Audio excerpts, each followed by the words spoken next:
Today, we'll be discussing a powerful communication tool that can improve your relationships, boost your self-esteem, and promote personal growth: positive language.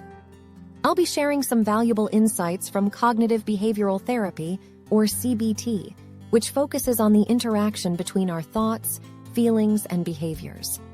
Our goal is to help you communicate more effectively using positive language without relying on the word no. First, let's talk about the impact of negative language. Did you know that the way we communicate can significantly affect our emotions and behaviors? Negative communication patterns, such as criticism, defensiveness, and stonewalling, can cause harm to our relationships and overall mental health. Research has shown that these patterns can lead to increased stress, lower self-esteem, and even a higher likelihood of relationship conflicts. So it's essential to recognize and address these patterns to improve our communication skills. Now, let's discuss the power of positive language. Positive language is all about focusing on what we can do, our strengths, and finding solutions. It helps us maintain a healthy mindset, which in turn influences our emotions and behaviors positively. When we use positive language, we can foster healthier relationships, build our self-esteem, and encourage personal growth. For example, instead of saying, "I can't do this," try saying, "This is challenging, but I'll do my best to overcome it."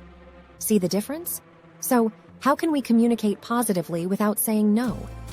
Here are some techniques that can help you achieve just that. Technique 1. Reframe negative statements into positive ones using I statements and focusing on solutions. Instead of saying, "You never listen to me," try saying, "I feel like I'm not being heard." Can we discuss how we can improve our communication? Technique 2. Offer alternatives and suggestions rather than outright rejecting ideas or proposals. For instance, if someone asks if you can meet on Friday and you're unavailable, instead of saying, "No, I can't," say, "I'm not available on Friday, but how about we meet on Saturday instead?" Technique 3. Use assertive communication and active listening skills to express your needs and understand others. Be clear and direct about your feelings and needs while also showing empathy and understanding for the other person's perspective. Technique 4. Introduce the concept of yes and in conversations to build on ideas and encourage open dialogue. This technique allows you to acknowledge the other person's perspective while also adding your thoughts. For example, if someone says, "I think we should increase our marketing budget," you can reply, "Yes, and we can also explore cost-effective strategies to maximize our impact." Now that we've discussed these techniques, let's put them into practice. Here are some practical exercises you can do to help you practice using positive language in your everyday communication. Exercise 1.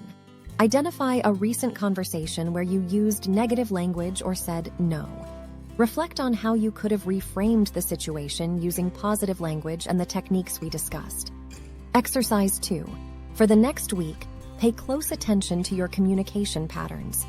Make a conscious effort to use positive language in your interactions and notice the difference in how you feel and how others respond to you. To help you visualize these techniques, let's take a look at some scenarios and role-play examples. Scenario 1. Your partner asks if you can help with household chores, but you're swamped with work. Negative response: "No, I can't. I have too much work to do." Positive response: "I understand that you need help and I'd like to assist. However, I'm currently overwhelmed with work. Can we come up with a plan to tackle the chores together later?" Scenario 3. Your colleague asks if you can cover their shift on short notice, but you have prior commitments. Negative response: "No, I'm busy. You'll have to find someone else." Positive response: "I appreciate you reaching out, but I have prior commitments. I won't be able to cover your shift this time. Have you tried asking colleague's name?"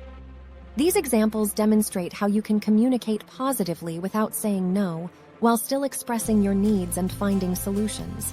Remember, change takes time, and developing new communication habits requires patience and consistency. Keep practicing, and you'll see the benefits of using positive language in your daily interactions. We'd love to hear about your experiences, questions, and feedback, so please leave a comment below. If you found this video helpful, please give it a thumbs up, share it with your friends, and subscribe to our channel for more content related to cognitive behavioral therapy and effective communication.